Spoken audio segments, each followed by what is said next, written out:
tonight with our July 14th HEDRA meeting, and we will start by reviewing our minutes from last meeting.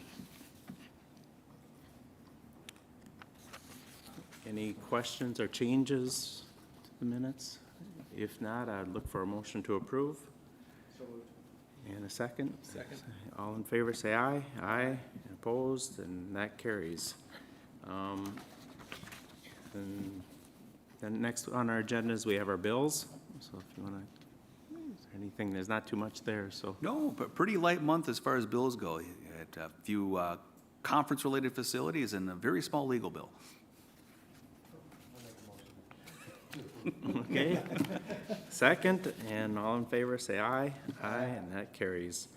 So our first item on that we have is an authorization for a brokerage agreement for the shovel-ready development site. So, Eric? Thank you, Mr. President. Yes, so this refers to the roughly 55 acre development site in the Hastings Business Park. HEDRA had this certified shovel-ready through the Excel Energy shovel-ready certification program, which does provide for some marketing through their economic development team.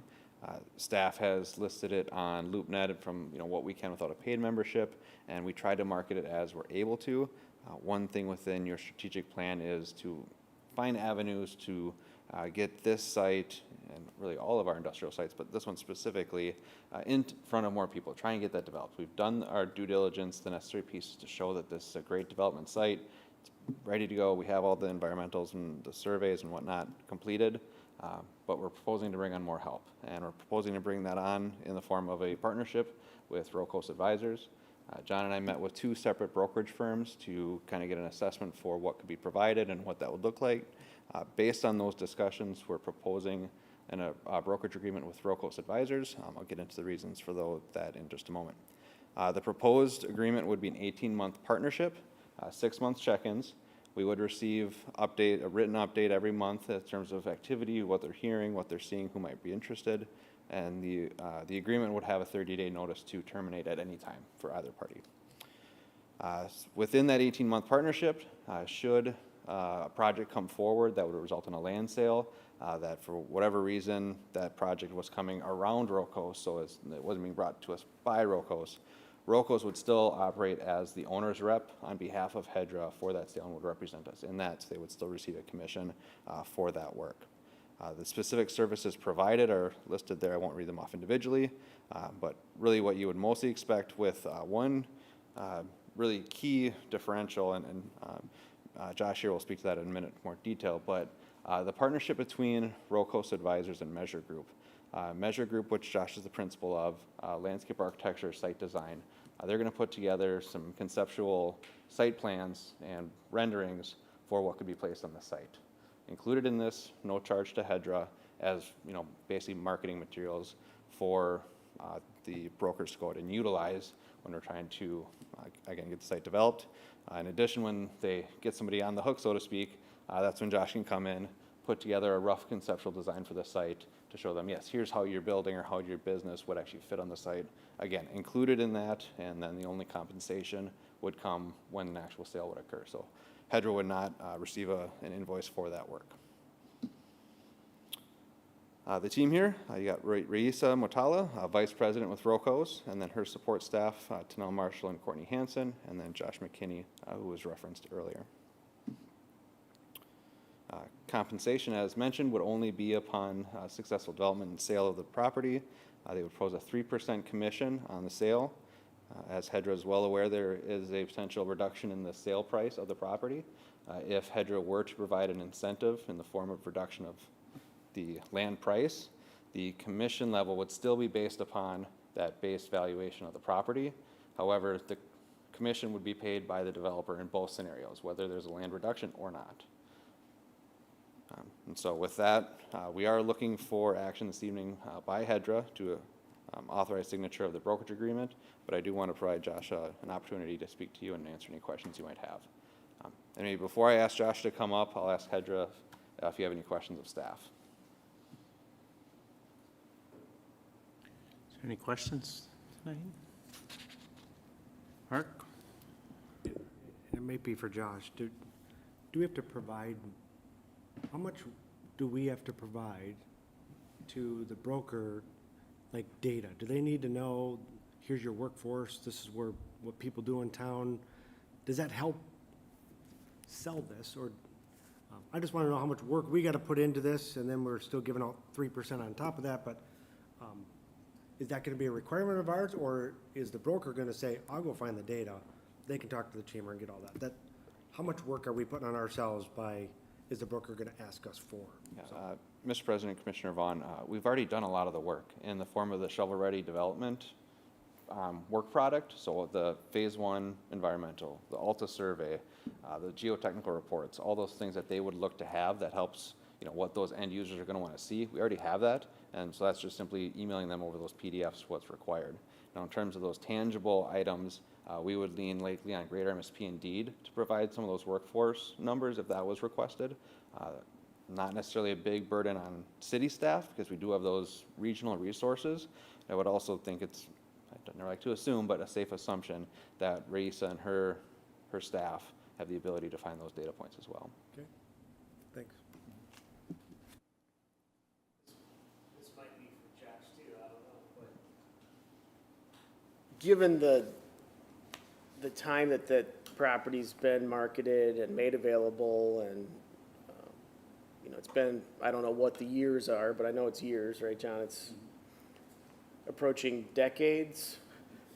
I don't know exactly, but the interesting about this is anybody that's going to take this on and invest dollars, which you guys are entirely at risk on the front end of this, has got to believe that there is a strategy that will work, that it is a marketable property, that there's a scenario that exists that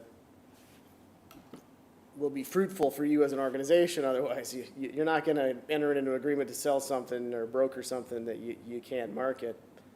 I'm curious, what are some of those ideas out of the gate that you see as an organization that theoretically somebody else has missed or just hasn't been prudent or diligent enough to follow through on? I'm not looking for crystal ball predictions. Yeah. But you got to have some idea of where you're going to go with this, and I'd just love to hear what some of the ideas are. Yeah, absolutely. So just to introduce myself, Josh McKinney, principal of Measure Group. Eric did a good job of just kind of introducing kind of what the team structure would be, but really, so Rocos would be the brokerage itself, right? They're very active in the industrial and office space, both here and nationwide. I think maybe a differentiator between our team and some other brokerage team is precisely what you're talking about, is what our initial step would be is to actually look at this a little bit differently than other people have. It's not, I think that the general, when you're selling real estate, an open slate theoretically is a good thing, right? Hey, I can do whatever I want with 50 acres. I think the problem is that when you have a site that's not necessarily positioned in the, either in the geographic window or the time window where these folks want to be looking, we need to give them a little bit more of an idea of what could exist on the site. So I think step one for us is to start to generate fit plans. Does it want to be 250,000 square feet buildings? Does it want to be a cross-dock building that's 350,000 square feet? And start to really generate ideas that we can go and kind of specifically market to partners both nationally and internationally that are looking for this type of site, and have a little bit more of it's more real to look at a site, hey, this would actually fit kind of what my program would be, and it has connections to all these other adjacent industries that I've been looking for, and hey, I never thought to look at Hastings before. And it takes a little bit, one step farther than a LoopNet posting or posting on a national site per se. It's that one additional layer of due diligence to determine what really could be. And then, as Eric mentioned, once we do have somebody that's maybe more interested, we could tailor that plan to them to kind of take out as much risk up front and de-risk the entire investment for them as they seek to kind of make sure it's a good fit for their them and their parties. So I think that's really what we try to do initially. And I think Risa couldn't be here tonight. She's actually in Ireland at an international brokerage conference, kind of meeting the type of people that we would want to at least be putting this in front of and making those connections. And so with my background being in more of the real estate development and education and landscape architecture, it's more of like a site planning and site fit kind of perspective that my company would bring to the table here.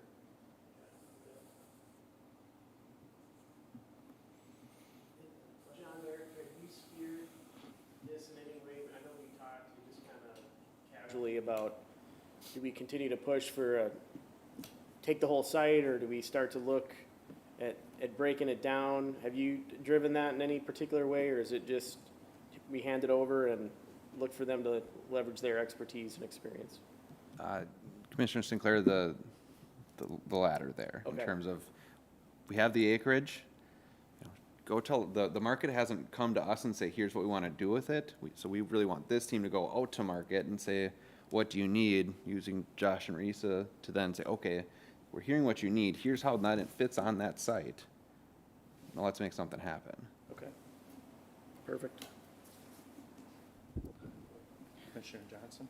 Just curious if all the businesses in town are aware of the site and any limitations or openness we have to how we would divide it and make sure there's no local needs presently before we would make it more visible to the broader market. I just hate to work on developing it and then have someone else leave because they had nowhere to go.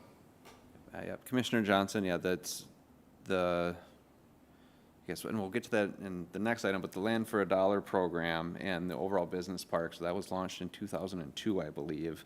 And so it's not a hidden secret, I don't believe. Also, just the sheer size and scale of it. Oftentimes when we do get calls, they're looking for that 1 to 5 acre maybe, and simply 50 is much larger than any one business in Hastings would bite off. And at least until this point, we've been hesitant to offer to cut it up ahead of time and put roads and utilities through it to make it smaller pads because of the potential opportunity of landing a big fish.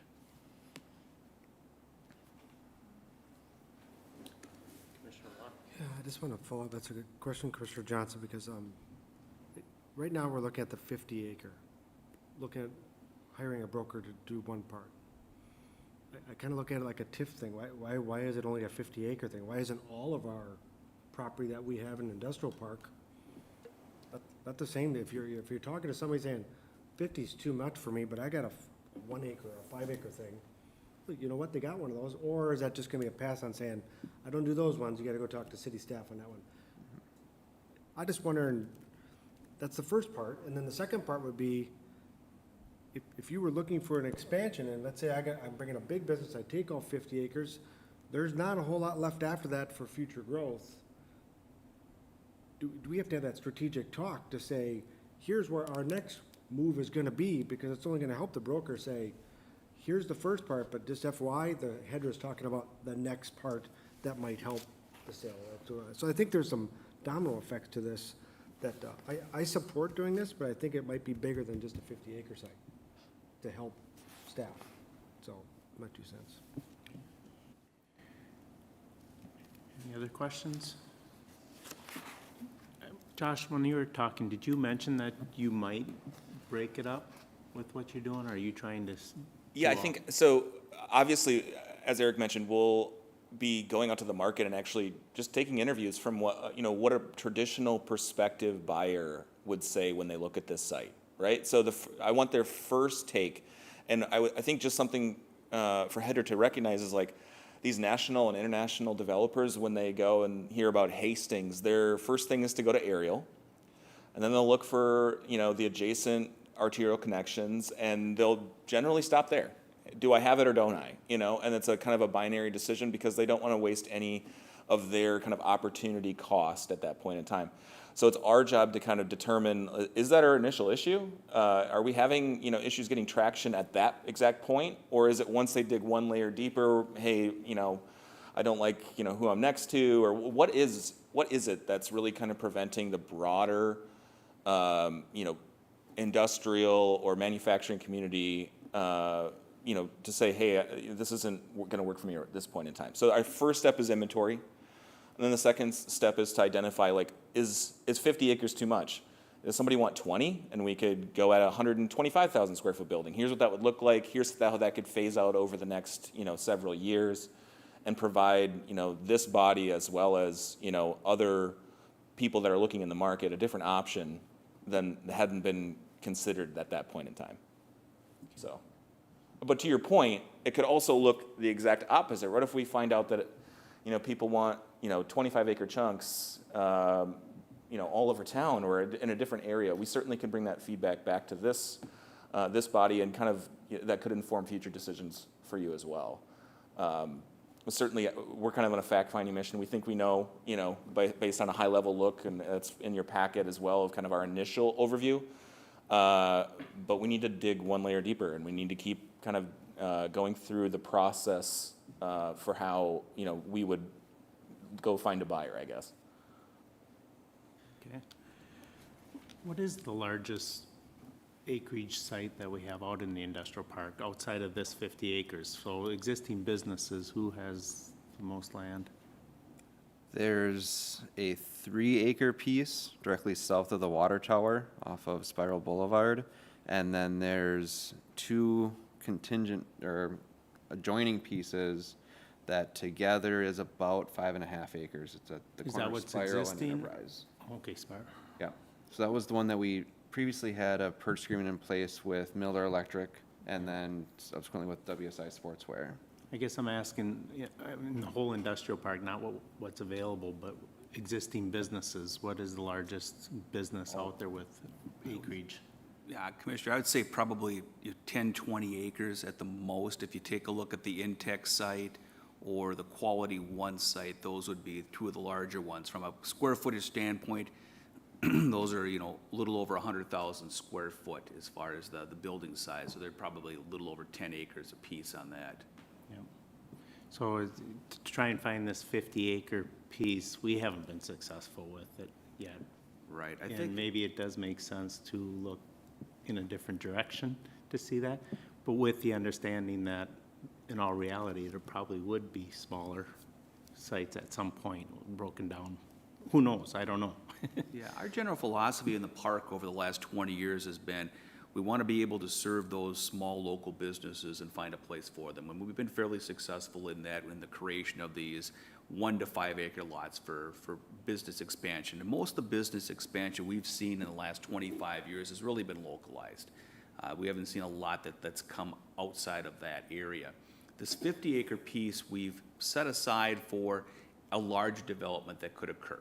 And we did some work 4 or 5 years ago with the shovel-ready program to get this property in a better position so that it could be marketed, and we still haven't seen the traction. So we're trying to go to the next point right now to try to get more visibility on that. The land that we have in the industrial park's a finite resource right now. We want to be able to get the best bang for the buck out of that one.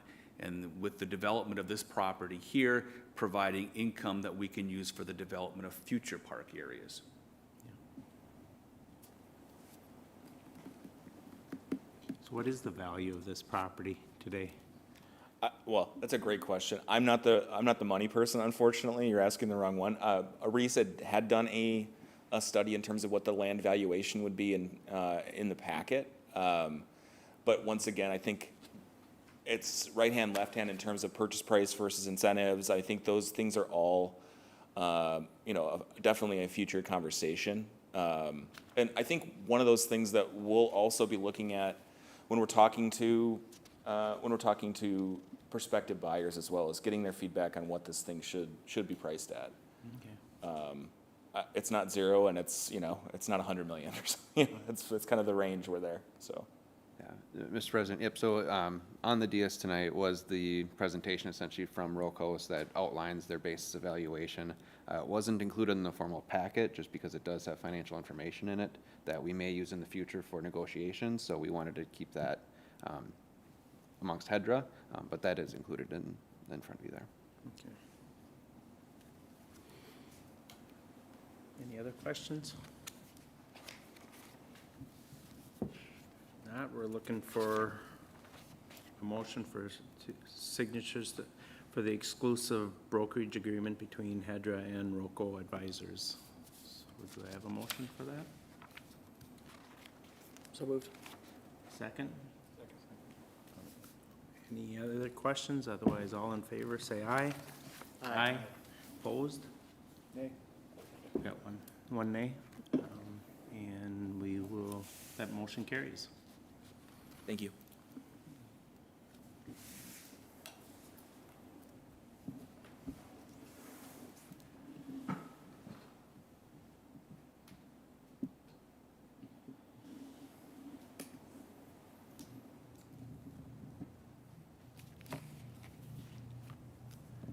Okay, next on the agenda is our consideration for Land for the Dollar incentive program. Thank you, Mr. President. Slight tweak for this evening with respect to this agenda item. Staff is not going to be looking for any formal action tonight from HEDRA. While we do have a quorum, we are a little bit light on total HEDRA members, and so wanting to be respectful of the other ones, knowing that this is a big policy question. We would like to eventually have this tabled to your next meeting so we can have discussion amongst the hopefully full HEDRA board. But we do want to have a fruitful discussion this evening on this with 4B that are here. So overall, some guidelines. Began in roughly 2002, this incentive program with the land valuation you see above me and on the screens around the room here. Basically, the process is $1 at closing with the remaining assessed value placed as a deferred assessment. We then either release entirely that deferred assessment or in part, we do the jobs credit and a construction credit. If the construction credit, which is equal to 10% of the improved value, according to the Dakota County assessment, of just the building, not the property increase, but the building that would be constructed, and then a jobs credit for the jobs added. If that is equal to or greater than the deferred assessment, the assessment is wiped out. If it is less than, they pay the difference. They have essentially 5 years to certify their credits and then pay off their assessment. So what we're wanting to have a question and a conversation about this evening is the approach of the Land for a Dollar marketing. It's been in place for quite some time. As seen, there's been several projects, well, many projects that have taken advantage of it, but over nearly 25 year span. We've created a lot of value for the community. We've added jobs. We've also provided a fair amount of subsidy to bring those to Hastings. One maybe difference about this program that HEDRA runs compared to some of its other ones is that this incentive is one that is offered immediately right up front. So as soon as somebody's interested, they say, hey, I see I can get land for $1, tell me more. And there's nothing that we are able to ascertain as far as, is there an actual financial need?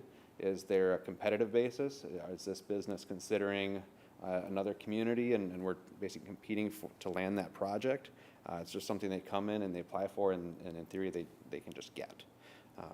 As was discussed with respect to the 50-acre piece, there are a lot of initiatives that HEDRA has before it that have financial needs, right?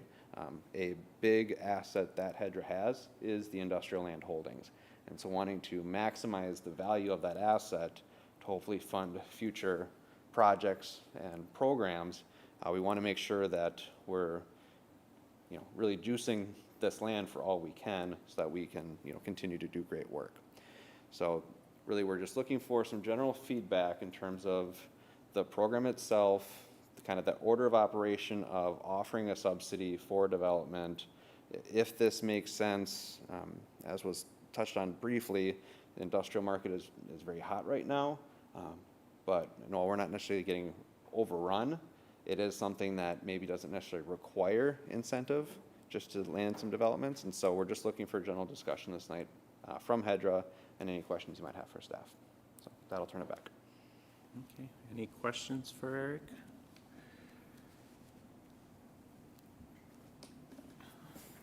All right, I feel like a broken record, but I hope to get some feedback. So I'm no global developer, nor have a finger on the market, but I consistently go back to time on the market as an indicator of marketability, viability, and general value to a broad audience, right? And generally speaking, that doesn't tend to lean into a promising, outcome for Hastings. It's just not a community that self-markets itself in a globally powerful way. It grows slowly and certainly, but we tend to lag a lot of adjacent markets and housing and industrial and a number of other metrics that I just think that's just a reality. So I always look at this and certainly agree 100% with if we've got land worth $100,000 that then we can sell and reinvest and continue what HEDRA was designed to do. In theory, that makes a ton of sense, but in reality, in practical terms, if we can't sell it for $1, I struggle to reach a conclusion where we can sell it for some significantly higher value.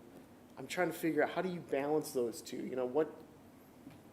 How do you take that reality into consideration? Is it even worth looking at it that way? I'm really curious your perspective, John and Eric, in terms of, is that really the right way to look at that? Am I missing something? And how do we collectively kind of move forward? Because I'm pretty hesitant to get rid of something that appears to have driven the few developments that have come in and have been compelling reasons for a local business to say, upgrade their facilities, start a second business in Hastings. It seems like it has been the bridge to some of those projects. I know you're not saying we're erasing it, we're not taking it off the table, we're just not making it a de facto reality for every project that comes along. So, yeah, if you can somehow answer that question, then I'm not even sure it was a question. Maybe just speak to those speaking points, John, or something. I think that would be helpful for me to hear your perspective. Commissioner, I'll start out, and I'm sure Eric could pop in here as well. I think an important aspect to what Eric presented tonight is the fact that the subsidy that we're presenting on this is an upfront, down to $1 at the very beginning. And I don't know how much that factors into the marketing of the property and the desirability of the property. If someone get it for $1, or if someone is going to pay something a little bit more as far as the market goes. I think the biggest challenge we've had over the years is just marketing that property itself. And I believe that if we're in a position to provide incentives after we see a project, as opposed to waving $1 out there and saying, come on in here, it's only $1, that we'd be in a better position from that. That's kind of my feelings on it. I think the position of the park has always been a challenge, and I don't know how subsidies on the project here are going to be helpful, certainly, and maybe necessary for development to occur. But when you start out at the very beginning and you're reducing that down to $1 before you know what a project is and know what the challenges might be, and you know what the gap might be, your ability to assist beyond that is just challenged. I'd rather react to someone's gap with the reduction from a land value than to come in here at the beginning at a very low floor and then where it's challenging for us to move any further from that. And maybe what I would add to that, we've got a couple of properties that are around 1 acre in size. Based on the $1.54, it's about $67,000, give or take. The projects that we've been seeing, like for instance, the WSI Sportswear and the Miller Electrical, ones that we had purchase agreements in place for and ultimately didn't come to fruition, $67,000 wasn't going to move the needle one way or the other on either of those. Ultimately, it came down to construction costs. And so when I look at projects and landing projects, charging for the land or not charging for the land, I don't think makes a project happen or doesn't happen with kind of the park that we have and where we're looking and the size parcels that we're talking about. And so if HEDRA is able to capture that value, I think there's a lot of good that comes from that. And I don't know that it necessarily would mean we would miss out on items. The land for $1 is it's a catchy slogan. It does generate some phone calls. I got one last week. A guy wanted to put up a garage with a lift in it to store his boat. That's That's not what we're looking for in the industrial park, obviously. And that's just one example. It's not to say they're all that way, but that is one thing that a marketing program such as that does ultimately generate, is those, hey, that's cheap land, sounds great, sign me up. And so when we look at this and kind of what John said in terms of trying to maximize the value, I think we'd be able to do that. And Commissioner Sinclair, as you mentioned, we can always come back and offer that reduction if we need to. Hopefully that provided some answers. It did, and then fundamentally, I think the assumption could be that you lose your marketing piece, right? So, because that's fundamentally what that is. It's meant,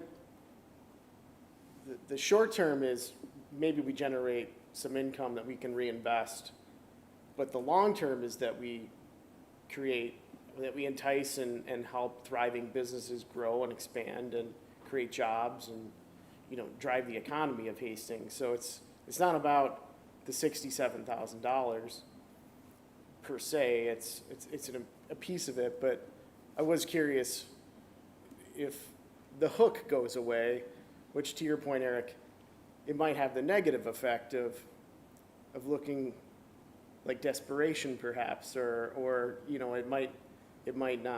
just might not be effective as a marketing tool. And if it's not, then the economics of it are that I wouldn't be against it going away personally, as long as we thought that we could continue to market in some way that would offset the perceived value of that hook to begin with. So I would go back to Mark's comment that if we could find somebody a broker to help us market this within the broader context of the park and not just the 50 acres, that would be an interesting approach. I'd be curious if they'd even be open to that, because it just seems like it just needs a little bit more attention, but that's not what we're talking about. So you answered my question. I appreciate the feedback. I'd like to piggyback on that, because after I said that, the reason I asked about other properties and 3%, this to me has been effective for local businesses or businesses that want to expand, or somebody that wants to come from a neighboring community to get into our market. I would say the more we discuss this, if that person's there, they shouldn't have to go through a broker. They already know the contacts. They know Eric's on the street. Something's got to be in that agreement that says, Eric says, yep, but I have this card that if somebody wants to expand, I got a program, that a tool in my toolbox that I can get you a land for $1, and have some thresholds in there. I'm about marketing piece, but ultimately I just need to give these staff some tools in their toolbox. Use it when you think you need to use it. I support it, but ultimately you keep giving it away for $1. There's going to be no more money to invest to buy the next piece of property. John made that point, and I'm hung up on that. Is if we keep giving stuff away for free, there is no more to give away, and then what are we going to do? Because I have a friend that let's say he does the 50 acres. What he does for a living, he says the first words are, what's the incentive? They're coming with, what are we going to give away? Well, we don't really want to give away the land value. We kind of need that money to go expand. So I'm a little cautious on giving away the farm right away, and I'm worried about that's what the national thing's going to ask for. What incentives you got for us? I'd rather not give away the farm. Let's put it that way. Commissioner Johnson? A lot of good discussion on what's taking things so long to move and what's so difficult in getting things to grow sometimes. And I don't necessarily have the answers. Definitely don't have the answers. But one thing I speculate on is it can be challenging to land a big fish here, because big fish like big water. They want a lot of labor pools. They want big infrastructure. Convincing them to come to a small town with less transportation infrastructure, smaller labor pools is challenging. Probably costs a little more to get things set up and rolling here. And on the flip side, why do the small ones take so long to get going? Building a new facility is a tremendously terrifying leap of faith for a really small business. So building small is hard to start in a new building. I think most of them prefer to get an affordable facility that exists and start operating and renovating as they go. So where does that leave us? I don't know, but it makes you wonder if there's a sweet spot in the middle where some of those businesses that are growing, can they expand and build a newer medium-sized facility and then vacate their premise to be purchased by a newer startup?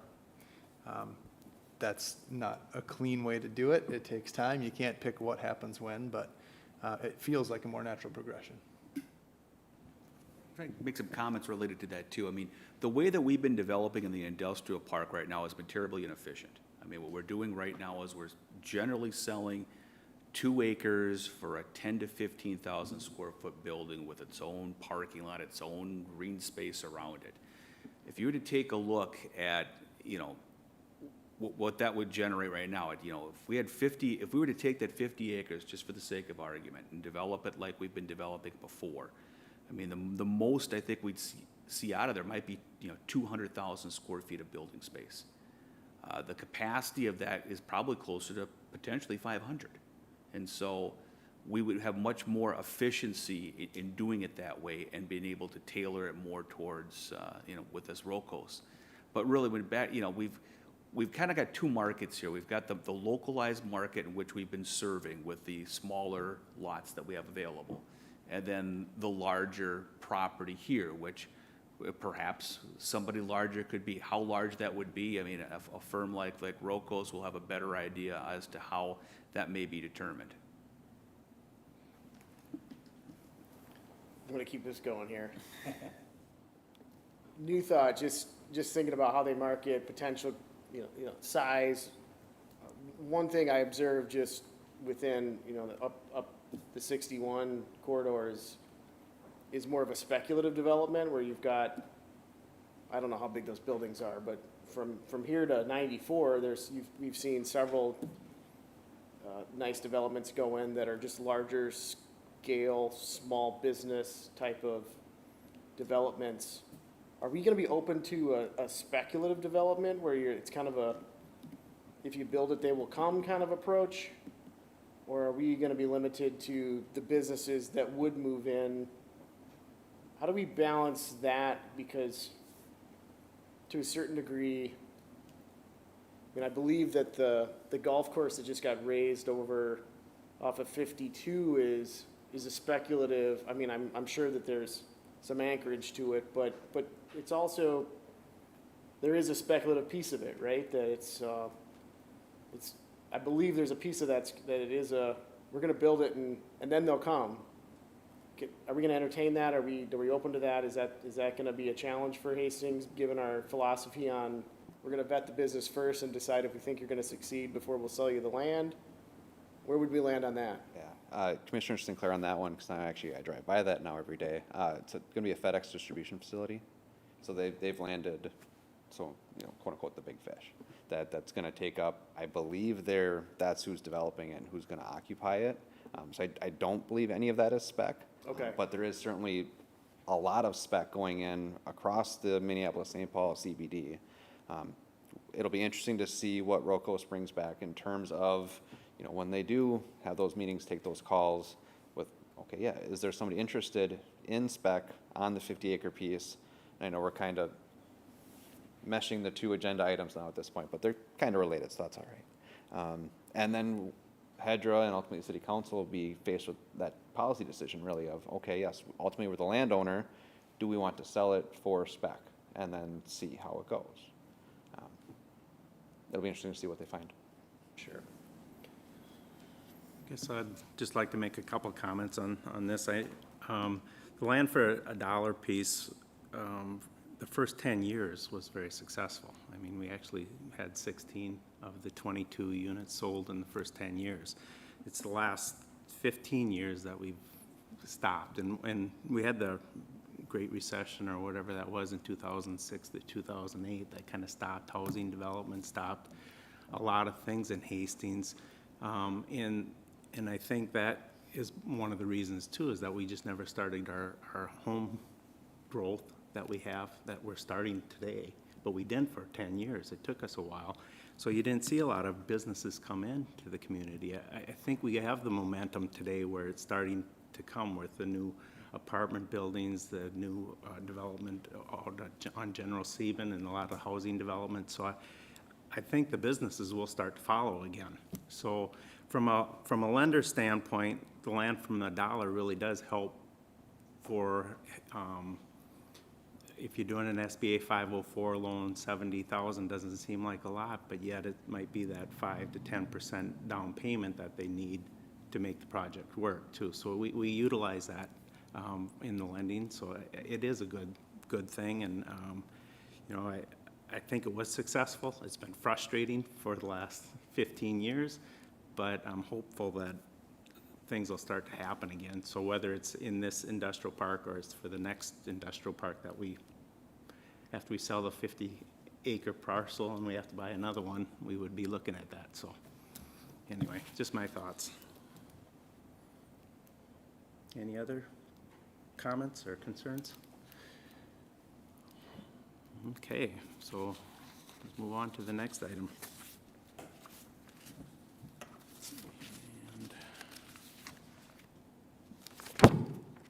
It's basically reports. Was there another one that I'm missing? There's item C. Oh, under new okay. business For the Oh, the rate. interest rate, I apologize. So- All right. Yeah, so this was discussed briefly at the last HEDRA meeting. As I'm sure everybody is well aware, the prime interest rate has only gone up the last 2 months. Currently, the revolving loan programs, both your commercial and residential owner-occupied programs, are set at 4% and can be reduced to as low as 3% based on a number of factors which are on your screen in front of you here. It was discussed that perhaps, for a long time we were sitting at 3.25 prime, and now we're not in that world anymore. And we want this to remain competitive, but also helpful.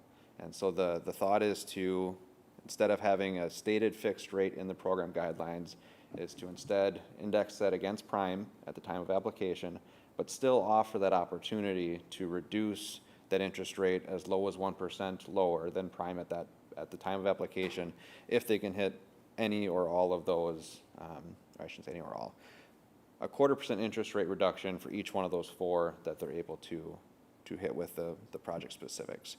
And so with that, we're proposing that amendment to both of your revolving loan programs, both the commercial and residential owner-occupied, to adjust the interest rate would be the prime rate at application, and then potentially lowered based on the same opportunities that are currently in the program. So with that, I'll stand for questions. Any questions? I think it's a good idea because rates have gone up quite a bit, and we expect prime to go up again coming up here shortly. So I think it makes sense for HEDRA to get paid the fair rate of return based on what the economy is at this time. And I do like the fact that, to simplify it, you're just doing it as a fixed rate for the 5 years or whatever you're doing it, so you don't have to redo your paperwork. City accounting team very much appreciates that. Okay, so do we have a motion to approve? So moved. Second? Commissioner Vaughn, all in favor, say aye. Aye. Opposed? And that carries. And next we have the updates. All right. First on the list of updates, the downtown property owner survey, as well as the entrepreneurial assessment survey, which all rolls into the downtown incubator that we've been discussing. So with the property survey itself, we got 22 responses. Of the people that responded, they had not had any vacancies in the last 2 years, which I think is pretty astounding and remarkable given what the last 2 years all entailed. The property owners provided a handful of feedback. So we did ask kind of an open-ended question, like, hey, if there's something that you'd like to see occurring that maybe the city could help with, or what's one thing? If you pick one thing, what might that be? And those are included on the screen here in front of you. There was a lot of appreciation for the facade improvement program, that grant program that was operated, the HEART grants and loans that were, not loans, HEART grants that were provided through COVID. There was a lot of positive feedback with respect to the momentum in the downtown and the desire to see that momentum continue. There was, while they didn't provide necessary ideas, there was some feedback that, hey, it'd be great. There's some longstanding just idle storefronts within the downtown. Is there a way to get those activated some way, somehow? you know, at the end of the day, they're privately owned and they're gonna be operated privately as they are. But is there a way to kind of help all the buildings be kind of contributing to that success and momentum of Second Street? Things related to kind of some code enforcement items, which council has already kind of addressed with the administrative citation process and the rental application process, and so I think that will sort itself out. While the respondents didn't have any vacancies, staff is aware of 8 that occurred in the past 2 years. 3 currently, one at 221 Sibley, one at 312 Second Street, and one at 210 Second Street. And then the one that's currently listed for sale, that's at 205 Second Street. That's going to be the building adjacent to Gifts Galore. So overall, a very stable downtown. Some opportunities to inject, there's some opportunities for new businesses. I'll just leave it at that. There's opportunities out there. And so that, but overall, a strong marketplace. Now, switching gears to the entrepreneurial survey, oddly enough, also 22 responses that indicated they were local entrepreneurs. We did circulate this through the chamber. We asked them to send it to their membership, the DBA, the various vendors that have signed up for our makers markets, and then did post on the city's social media and through our newsletter to try and solicit survey responses. From the responses we got, 3 of them indicated that while they don't currently have a brick and mortar location, they would be interested at some point in having that. Then we asked them if they were interested, you know, what kind of square footage might you be looking for, and that ranged from that 500 square foot to 2,000 square foot. So kind of that smaller to a little, you know, slightly larger. All right, so now kind of switching gears, we had some positive feedback both from downtown property owners as well as from some entrepreneurs. When we talk about business incubation versus commercial space for lease, and this is something I'm going to say till I'm blue in the face. If we do this, the purpose of the space is business incubation. It's not leasing commercial space to a business. It's to incubate businesses. So that would be very clear and said, I'm going to say it 100 times. When we look at funding for this, Mr. Hinsman did reach out to the Doffing Fund, provided them the outline of the project, what we're proposing, and supported that they did provide $15,000 in grant funding towards this effort. At this point, staff intends to use those funds, at least in part, to help pay for professional services related to some architectural design and some concept plans, if in fact when we get there. With respect to next steps, really what we're looking at doing, so the building that we're referring to is currently occupied by the school district for their alternative learning center. They'll be vacating that this summer. So utilizing that space and walking through some contractors to get a sense for, okay, kind of give us a ballpark figure on, you know, how can we make this space work but be flexible? 'Cause, you know, again, the business incubation, we want people cycling through here, so it needs to work for a variety of businesses and business types, hopefully throughout the years with what we hope is minimal continued investment other than upkeep. So with that, our plan would be to do that in July and August, and then again, the emphasis on the flexibility. And then while we're working on that, so that's the right hand. The left hand is kind of this Jumpstart the Incubator that we're kind of stealing from the city of Hutchinson, who ran a Jumpstart the Downtown project or program and had some great success. So what that would include, basically it's our opportunity to, again, before we invest a lot of time or resources into building out an incubator, let's make sure we get people that, okay, they've said they want some space, but to Commissioner Johnson's point earlier, you got to swallow hard and decide, okay, I'm going to go for it. I'm going to have lease some brick and mortar space because, again, while the point is incubation, there will still be a lease rate. It's not going to be free space. It will cost these entrepreneurs money to lease the space. So with that, we'd like to have that program basically say, okay, we're getting ready to launch this space. Who's interested?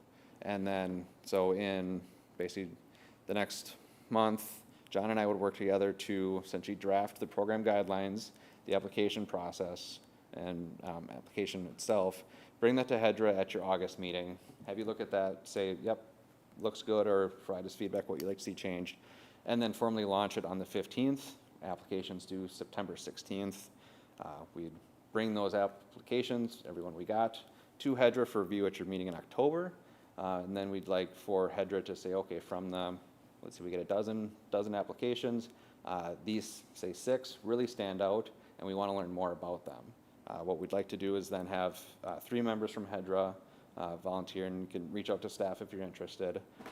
Essentially serve on an interview committee with John and I, and kind of be able to sit down, kind of not on stage, so to speak, with these entrepreneurs, and kind of learn a little bit more about their business, what their plans are, make sure that they have a full understanding of that, what the purpose of this business incubator is, that it's not somewhere to park for the next 15 years, that it's, again, to help grow their business, and kind of what our expectations would be for them as tenants in a business incubator. And then for that interview committee to then bring forward a recommendation to the HEDRA board as to which ones should be offered essentially a lease in the space. Now, while we're working on all that, we're working with the contractors to try to figure out what space we have so we can kind of right size space kind of out of the gate for who we think will likely fill the space. So the left hand and the right hand got to be talking to each other, but that's kind of how we'd like to see this run. So with that, I'll stop talking. John, is there anything you want to add? Nothing for me. Okay, then I'd look to HEDRA for feedback kind of on the outline we've provided this evening. Commissioner Vaughn? Thank you. I support it, but I can, wearing my city council hat here as a member at large, the community, I think the incubator thing's too downtown focused. You mentioned downtown business association. I hear that a lot. But if I was business owners in town, I would tell Midtown right away to start a business association Midtown, the south side or west side, because it sure seems to grab attention of people saying, well, the DPA said this. Fair enough. That's good that they're involved, but we need the rest of the community to be involved. And to me, this should be an incubator for the community. If somebody wants that, the location is in downtown, but it might be successful and might be more opportunities to make more incubators. I just think, I get it, we did a survey, it was about the downtown property and so forth. I think we need to move away from that. I really think we need to start listening to the rest of the community, and I think the other business owners would say, thank you. I want to be getting my voice in there too. Yeah, we don't have an association. I would encourage them to start one, and I know there's a little bit of work to that, but I think we really need to start looking bigger picture, especially if we're looking at an incubator. I think the client, it's too small. I think we got to look bigger, because it might be somebody from a different community saying, I'd love to come to the Hastings incubator if there's opportunities. So it's my 2 cents. Yeah. Thanks. Commissioner Vaughn, that's a very good point that, again, with the incubator, the purpose is to grow, incubate, and ultimately graduate businesses out of the space and into the community. And so it's a good reminder to make sure when John and I, when we're talking about this, that it's not just the downtown incubator, it's the Hastings incubator. And, business could end up on 2nd Street. It could just as easily end up at Westview Center, and both would be successes. In terms of the concept, and I realize this is still in development, outside of a space to be, have you landed on any additional, I think of an incubator, if you're incubating chicks, you need water and heat, and you need a few things other than just a space. What else are we going to inject into this to potentially help them grow and be successful? It can't just be space. Anybody can get space. I would think it's got to be a little bit more visionary than that. Are you leaning into anything like that to kind of help them? Yeah, Commissioner Sinclair, yeah, the purpose of the incubator would really be those wraparound services. And so one thing we would look for if they're going to lease space in the incubator, one of the things I think, the low-hanging fruit, okay, you're meeting with Open to Business, and it's non-negotiable. You're going to meet once a month with our business advisor. It's free to you. They've got a vast array of tools at their disposal to help those businesses, make sure, are they getting on QuickBooks? Are they doing at least their paperwork correctly, right? Or their finances. Also looking to the various business-focused partners in the community. Hey, Chamber, I know they're going to be very busy this weekend with Rivertown Day, so I haven't bugged them yet. But the thought being, hey, what sort of, maybe business mentors could be provided to these ones. So yeah, we're very much thinking about different avenues for wraparound services that would be provided in addition to the brick and mortar. Awesome. Any other comments? thank you. And so next we have our development updates. Yeah, development updates, had a few items within the packet here. Things continue to move along. A couple of items or updates that were not within the report itself. Eric and I and the mayor were out at Fleet Farm yesterday, day before, can't remember now. It's cool.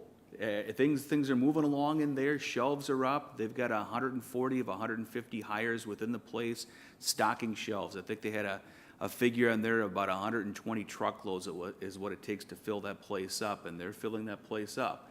So they'll be announcing over Rivertown Days when their opening date is going to be, so we're all looking forward to that. It's turning out to be a great facility.